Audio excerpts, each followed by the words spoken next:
I'm Stinson and I have 15 years of home buying experience here in Central Texas. Come with me as we go behind the scenes into some of the filthiest properties in town, from dead rats to roaches to full-blown hoarder houses.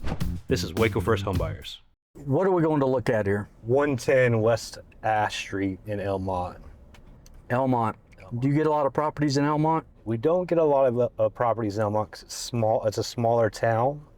A lot of stuff in the smaller towns are kind of sold neighbor to neighbor. Everybody knows each other. And particularly this neighborhood's very, very similar situation, but they called us anyways. So Matt called me. He's the executor of an estate. He's got 4 siblings. Matt's been mowing the yard, paying the taxes, having to get the money back from his brother and sister on paying the taxes, and really been, you know, the executor and managing the property. And they got the postcard and said, hey, I'm looking for, you know, is this too good to be true or not? And that's what he called me about, Matt did.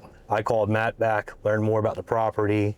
We'll learn more about the situation, which is just as important as the property, and told him what his options were. You know, he could list the property, could fix it up, or we could give him an as-is offer.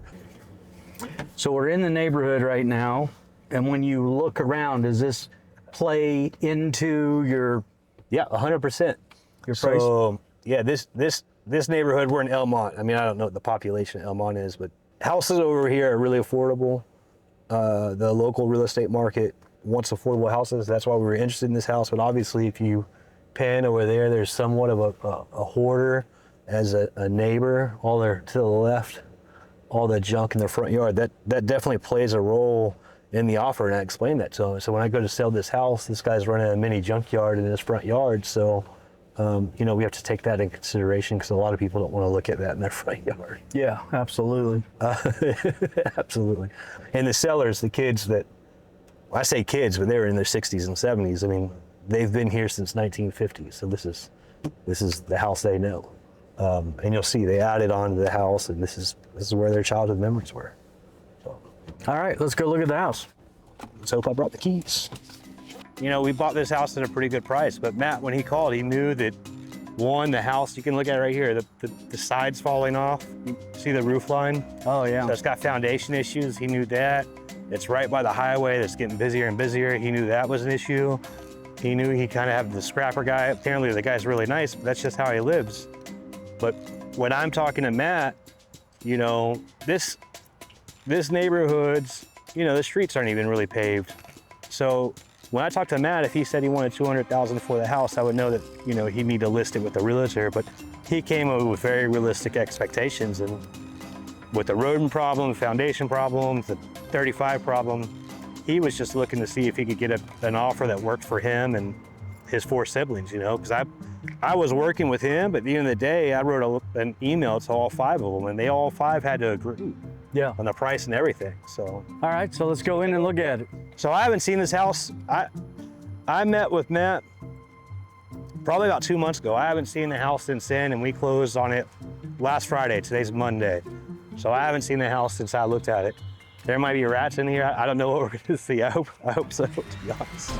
When we met with Matt, this house was full. Think of grandma's house, right? There was just stuff everywhere. Everybody's got a grandma that has dolls. You don't like the smell of it or what? No. This ain't smell bad, man. This one's nice compared to what you normally go into. Look at this carpet. You'd lay on this stuff right here. Yeah. That smell, I hate to tell you, but that's probably dead rats or something under the house or inside the house. That's great. So these old houses, this is a 1950s pier and beam. You can hear it's hollow. Yeah. This house, pretty much where our cameraman is, from here over is the original house. Yeah, so they added this on at one time. They made the parents a suite, made a living room or a dining room. I don't know what you call this, a den essentially. And then they added a garage. So most of the houses we buy here in Waco that are, you know, we're not buying high-end properties. We're buying properties that are, you know, first-time home buyer, affordable homes, you know. So a lot of them have additions like this. I've already checked. We know that this addition wasn't done with permits. It was done before you needed permits. So that's part of, I don't know what, when I make an offer, I don't know what I'm getting into with the construction back here. A lot of times when we come in here, we'll find cool stuff, old records, old guns, lots of antiques. I have no interest in selling this stuff. I always tell people we're going to donate everything, but we do come across some pretty cool stuff.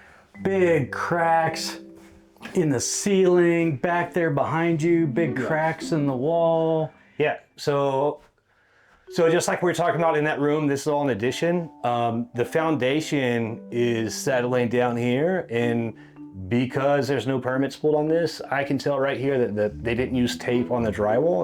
It's just painted. So as the foundation is settling, the drywall is cracking. So that's stuff that we're going to fix up. These are the problems that I buy, and solve. This house, we're going to have to lift the whole thing up at least 4 or 5 inches to level it all out. So we'll have to measure it, find the high spot, and then lift everything to that spot. So I did notice across the street they had window air conditioners, but this has central heat and air. So what are the things that you actually like about this house? Why did you make an offer on this one? Yeah, so you nailed on the central heat and air, and then it's also a 3.2 or 3.1.5 in this neighborhood. Everything over here is typically 2.1s. So it's a bigger house because of this addition. It's a bigger house. That's a half bath, right? Yes. Yeah. So it's just a small half bath, but it's, a third bedroom and another half bathroom helps a lot. So yeah. But what I liked about the house is that structurally, the house is in a good working order. I didn't show you outside, but the sewer line's been updated. So it has a PVC sewer line. The electrical's good. It's got central heat and air, and it's got a good size. To be honest, Chip, when you look at this, if you just can imagine this, if you can imagine that opening right there, right here, and then this kind of like a galley kitchen, that's what we'll do. We'll put half the kitchen over here and half the kitchen over here. Then this entire space becomes a pretty big entertainment area for somebody getting a house under $200,000. They'll have, 1,200 square foot of entertainment, which is a lot of space for a house this size. But to answer your question, the plumbing, sewer, and electrical is what we liked about the house, and the roof is in decent shape. Yeah, Dalton, if you want to come in here, this is traditional what we're buying. These are houses that are 60, 70 years old, and that shower is in 50, 60-year-old condition. That's what we're used to dealing with. We'll buy them in much worse situations than that, much worse condition, but this is, OG style.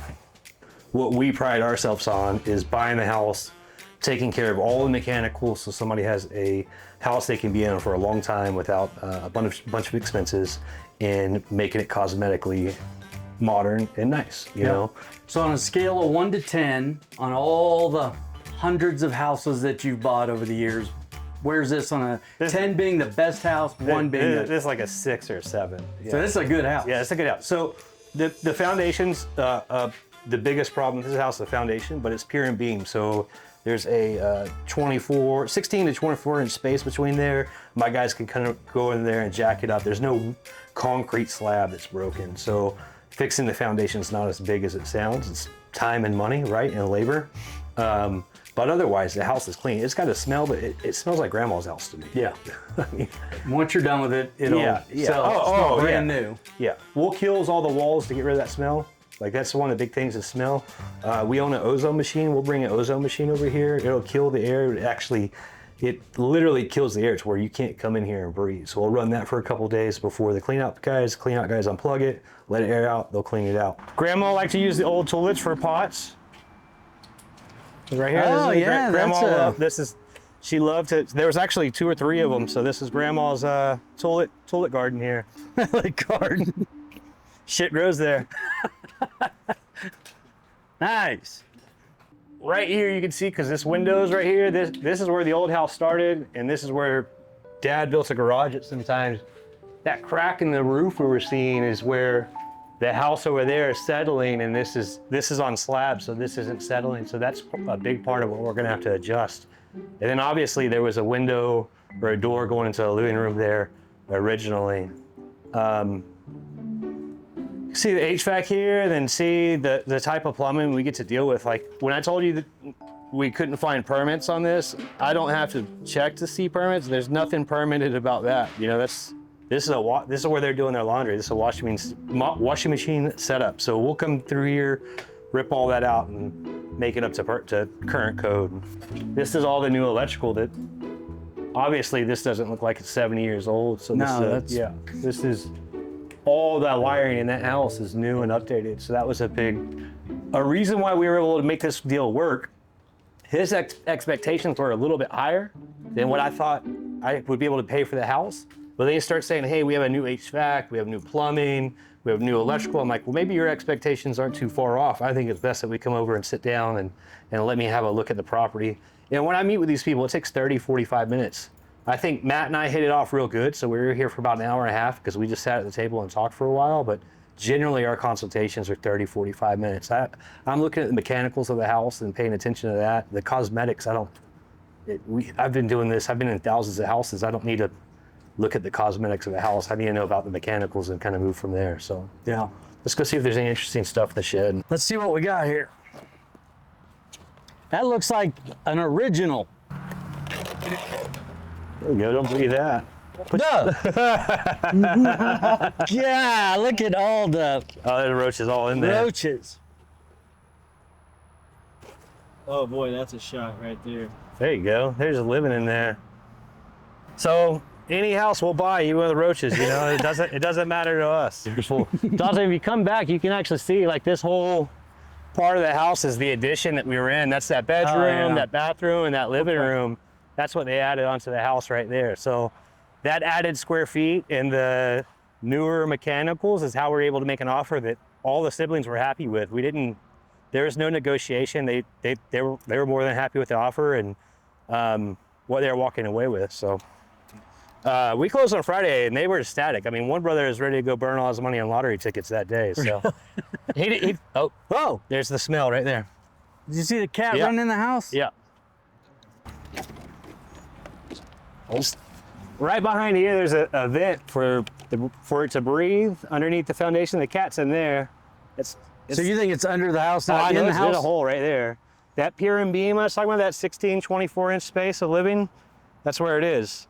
That's unfortunate because I got to figure out what to do with that, you know? We'll have to come over and get the cat out and then close that hole up. I mean, rats is part of how we got here is this house, he put rat killer out, so he says he thinks they're gone, but between mowing the yard, paying the taxes, and then rats getting into the house, he was just sick of dealing with it. And he's got, 4 siblings, but he was carrying all the responsibility. And he's looking for a quick and easy way to get out of it, you know? So, and they hadn't paid their taxes for last year. So when we closed on the property, we brought their tax debt from last year and took care of their tax debt for this year and squared all that out for them. So structural issues, a lot of houses that we buy, like this house couldn't get a mortgage on it traditionally if someone's going to buy it because the foundation is so bad that you can see the ridge in the roof there. So if somebody was going to the bank if they wanted to sell this traditionally and somebody's going to the bank to get a mortgage, they could never buy it because the bank wouldn't allow them to buy a house in this condition because one of the mechanicals is broken. It's thousands and thousands of dollars to get repaired. Most people don't think they have an option to sell a house when they have an issue like that. That's the type of houses we buy and that's problems we solve.